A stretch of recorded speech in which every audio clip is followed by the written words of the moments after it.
What's going on, guys? Welcome back to another New World guide. In this build guide, I'm going to show you my Fire Mage build that I've been using in PvP. Now you could use this in PvE as well, but it's mainly focused on PvP. Now this is by all means not fully optimized yet, but I have it pretty close to 700 gear score and pretty close to what I want, apart from a couple of optimizations. But let's get into it and I'll show you exactly what this build is. As always, we're going to start off with the gear and then we'll move on to the abilities and things like that. Now there is a bit of a play style to this build. Let's actually go over the play style first. So there's a couple of ways you can play this build. First of all, you can just spam the flame. So you can just spam this into, you know, going straight through the forts and things like that with your mates and just be in the action. Or you can just do the abilities and stuff like that. I wouldn't recommend just standing back and going like this. That's not really what this build is about. This build is more for getting up into the action. And then when you need to get out of the action, you can change to the Great Axe. And you can get away and then you can do what you got to do. So that's the kind of playstyle with this. It's a little bit more tankier. We're really up with everybody else getting into the action. So first of all, we are running a light load setup here. And we have our, so we have at 12.9, which is the maximum.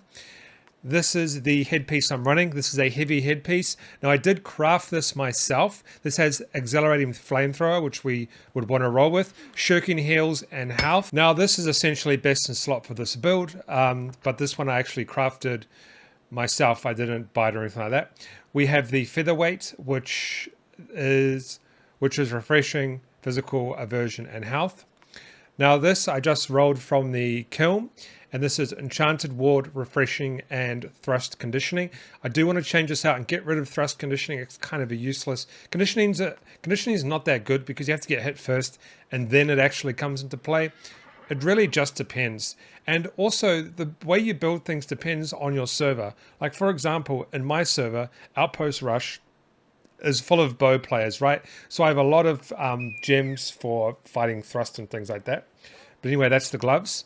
The pants. So the gloves and pants I am going to re-roll soon because I do want to get a perk on here for one of the abilities. I haven't got it yet.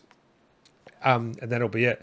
And then we have these pants, which is freedom, strike condition, and health. Now I do want to get rid of strike condition. I wouldn't mind keeping freedom. I don't really need it, but I might keep it. But I am going to re-roll the gloves and this and put on a perk, which we'll talk about in a second.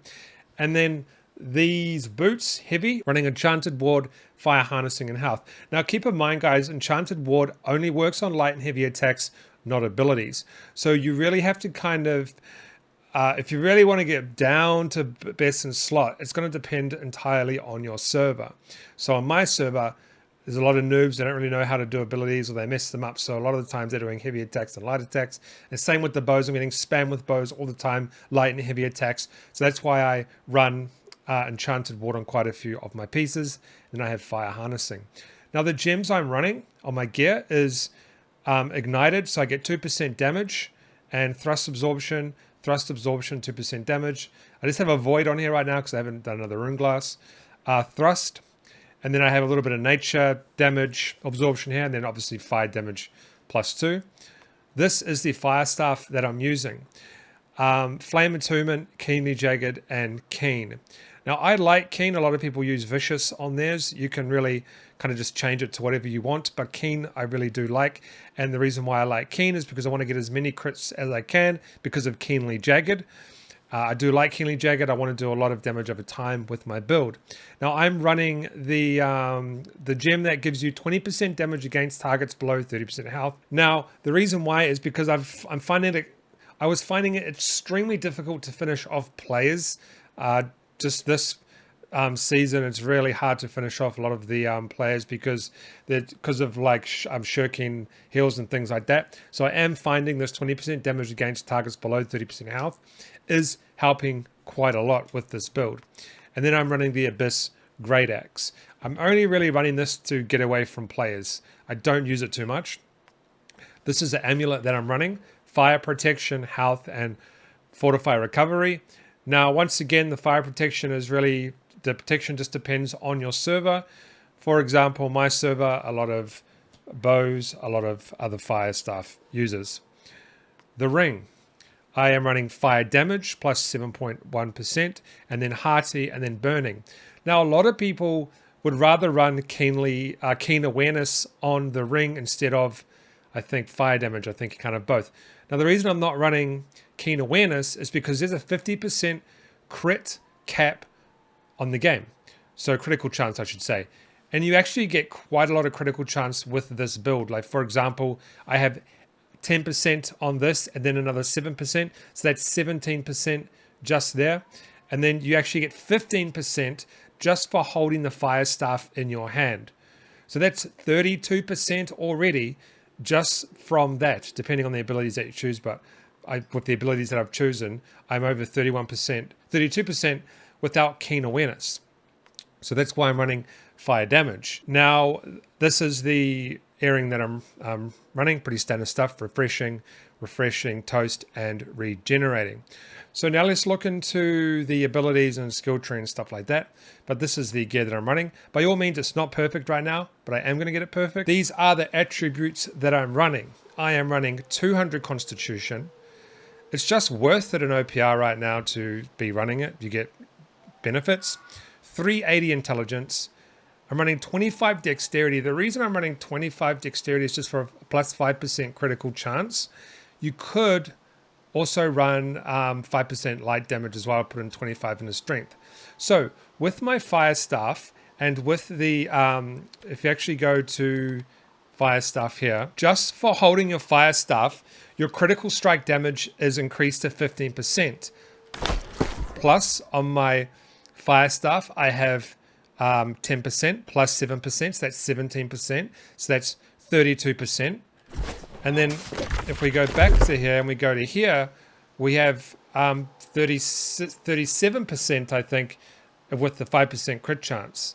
Now the cap is only 50%, so we're only like 11 off the cap. It's not that much, so that's why I don't have keen awareness. Now, if we go into the Fire Staff abilities, you actually also get 10% extra crit chance on your abilities. So you actually hit, I think, yeah, you nearly hit critical chance cap with that. Okay. So the Fire Staff actually has a lot of critical, and that's only because I have the Fire Staff keen on my Fire Staff, I should say. I could change that out and put a better perk on the Fire Staff and then put keen awareness on an amulet or jewelry, but I haven't done that. This is a setup that I'm using. You can just go ahead and pause the screen and copy that if you like. So you can just pause that, have a look and see what you want to do. What I might change in this is I might potentially take away whenever a Fire Staff Smolder effect deals damage, gain 10% fortify for 2 seconds. I might take that away and I might actually put this one here, critical hits with Fire Staff abilities, inflict a stack of Smolder dealing 5% weapon damage for 6 seconds. This could be very good as well. You potentially want to change that out. Alright guys, that's my Fire Staff build. It's been working very well, but remember the playstyle with this particular build is to get into the action where there's multiple enemies and you're with your own team as well, and to then get out if you get in trouble by using the Great Axe and getting out. Alright guys, I'll see you on the next video. Go and try this out, see if you like it, and I'll see you guys in the next video.